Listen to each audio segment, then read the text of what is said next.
শুরু করছি আল্লাহর নামে, যিনি পরম করুণাময়, অতি দয়ালু।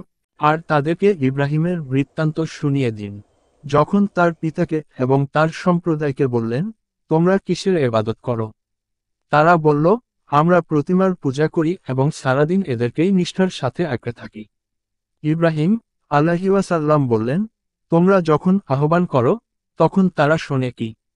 অথবা তারা কি তোমাদের উপকার কিংবা ক্ষতি করতে পারে? তারা বলল, না, তবে আমরা আমাদের পিতৃপুরুষদেরকে পেয়েছি, তারা এরূপই করত। ইব্রাহিম বললেন, তোমরা কি তাদের সম্পর্কে ভেবে দেখেছ, যাদের পূজা করে আসছ?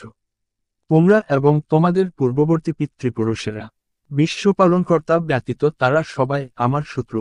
যিনি আমাকে সৃষ্টি করেছেন, অতঃপর তিনি আমাকে পথপ্রদর্শন করেন, যিনি আমাকে আহার এবং পানীয় দান করেন, যখন আমি রোগাক্রান্ত হই তখন তিনিই আরোগ্য দান করেন, যিনি আমার মৃত্যু ঘটাবেন অতঃপর পুনর্জীবন দান করবেন।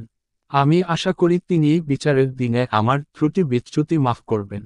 হে আমার পালনকর্তা, আমাকে প্রজ্ঞা দান করো এবং আমাকে সৎকর্মশীলদের অন্তর্ভুক্ত করো, এবং আমাকে পূর্ববর্তীদের মধ্যে সত্যভাষী করো, এবং আমাকে নেয়ামত উদ্যানের অধিকারীদের অন্তর্ভুক্ত করো, এবং আমার পিতাকে ক্ষমা করো, সে তো পথভ্রষ্টদের অন্যতম, এবং পুনরুত্থান দিবসে আমাকে লাঞ্ছিত করো না, যে দিবসে ধন সম্পদ ও সন্তান সন্ততি কোনো উপকারে আসবে না, কিন্তু যে সুস্থ অন্তর নিয়ে আল্লাহর কাছে আসবে।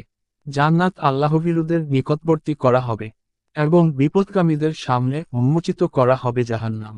তাদেরকে বলা হবে, তারা কোথায়, তোমরা যাদের পূজা করতে আল্লাহর পরিবর্তে?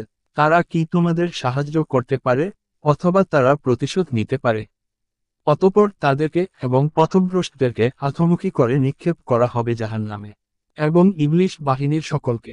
তারা তথায় কথা কাটাকাটিতে লিপ্ত হয়ে বলবে, আল্লাহর কসম, আমরা প্রকাশ্য বিভ্রান্তিতে লিপ্ত ছিলাম, যখন আমরা তোমাদেরকে বিশ্ব পালনকর্তাদের সমতুল্য গণ্য করতাম। আমাদেরকে দুষ্টকর্মীরাই গোমরাহ করেছিল, অতএব আমাদের কোনো সুপারিশকারী নেই, এবং কোনো সহৃদয় বন্ধুও নেই। হায়, যদি কোনরূপে আমরা পৃথিবীতে প্রত্যাবর্তনের সুযোগ পেতাম, তবে আমরা বিশ্বাস স্থাপনকারী হয়ে যেতাম। নিশ্চয় এতে নিদর্শন আছে এবং তাদের অধিকাংশই বিশ্বাসী নয়। আপনার পালনকর্তা প্রবল পরাক্রমশালী, পরম দয়ালু।